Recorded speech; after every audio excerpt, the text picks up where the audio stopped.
মতামত বিনিময় আমাদের হয়েছে। 5ই আগস্ট 2024 আমাদের দেশ আবার বাংলাদেশের বৈষম্য বিরোধী ছাত্রদের ন্যায্য দাবি আদায়ের ব্যাপারে যখন বিগত জালিম সরকার তাদের উপরে যে অত্যাচার নির্মমভাবে হত্যাযজ্ঞ পরিচালনা করেছিল তখন ইসলামী আন্দোলন বাংলাদেশ এবং তার সমস্ত সহযোগী সংগঠন সহ এবং অন্যান্য বাংলাদেশের রাজনৈতিক দল এবং বাংলাদেশের মানুষ যারা দেশকে ভালোবাসে, যারা অন্যায় প্রতিবাদ করে, তারা তাদের সাথে একাকার হয়ে আমরা আন্দোলন সংগ্রামে সম্পৃক্ত হয়েছিলাম। অন্তর্বর্তীকালীন সরকারের দেশ সুন্দরভাবে পরিচালনা এবং সুন্দর সাজানোর ব্যাপারে আমাদেরও একটা দায়িত্ব কর্তব্য আছে বিধায় আমরা দেশ সুন্দর পরিচালনার ব্যাপারে আমরা আমাদের পরামর্শ তাকে দিয়ে আসছি এবং সেও আমাদের সহযোগিতা কামনা করছে এবং আমরাও বলছি যে ভালো কাজের ব্যাপারে, দেশ গড়ার ব্যাপারে আমরা আপনাদের সহযোগিতায় ছিলাম, আসি থাকবো।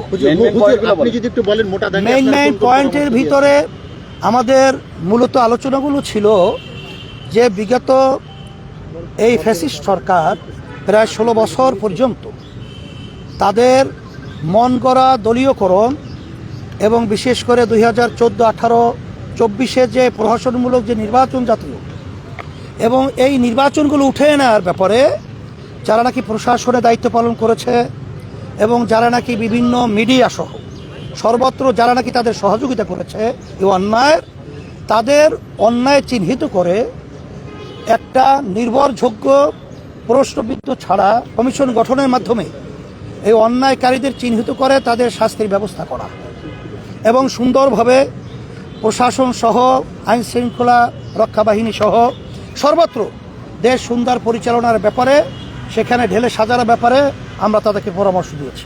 নির্বাচন এবং সরকারের নিয়ে কোনো কথা বলেছেন? সাথে সাথে আমরা বলেছি যে এই সব জায়গাগুলো সুন্দর স্বচ্ছ একটা পরিবেশ তৈরি না হওয়া পর্যন্ত আসলে নির্বাচন যখন দেওয়া হবে তখন আবার ওই আগের সেই ধারাটাই বাস্তবায়নের ক্ষেত্র তৈরি হতে পারে বিধায় আমরা বলেছি যে খুব শীঘ্র আপনারা এই সব জায়গাগুলো সুন্দর পরিবেশ তৈরি করার মাধ্যমে বিশেষ করে বাংলাদেশের আজকে 53 বছর স্বাধীনতার বয়সে যে পদ্ধতিতে নির্বাচন হইতেছে আসলে এখানে দেখা যায় কালো টাকার দৌরাত্ম্য এবং যেটাকে বলা হয় দলীয়করণ, এই পেশি শক্তির মাধ্যমে আসলে মূলত যারা নাকি যোগ্য দেশ পরিচালনার এবং যাদের দেশের প্রেম রয়েছে এই ধরনের লোকগুলো অনেক ক্ষেত্রে দেশ পরিচালনার দায়িত্ব পায় না।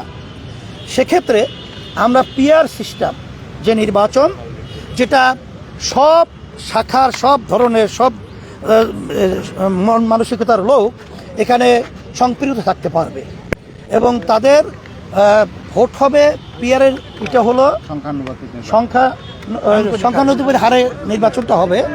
সেখানে দল এবং মার্কা থাকবে, জনগণ ভোট দিবে এবং সেখানে যেই দল যেভাবে ভোট পাবে সেই অনুযায়ী তাদের প্রতিনিধি সেখানে আপনার পার্লামেন্টে থাকবে, দেশ পরিচালনা করবে।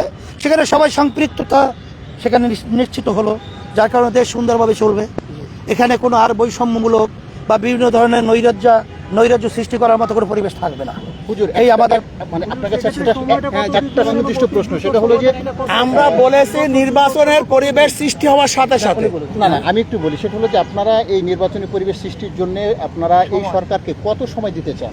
মানে আমরা এখন আমরা বলছি খুব শীঘ্র। এখন আসলে এটা তো আমাদের হাতে না, আর এই ব্যাপারটা তো একদিন 2 দিন নির্ধারিত বলাও যায় না। তবে বলছি যে খুব ত্বরিত আপনার পরিবেশটা তৈরি করবেন। তবে আমরা একটা রোড ম্যাপ ঘোষণা করার জন্য বলছি যে নির্বাচনটা কবে হবে, সময় নির্যুক্তি, কিন্তু একটা রোড ম্যাপ যাতে আমরা নির্বাচনটা কিভাবে হবে এবং কবে আপনারা কিভাবে করবেন একটা রোড ম্যাপের ব্যাপারেও আমরা তাদের সাথে আলোচনা করেছি।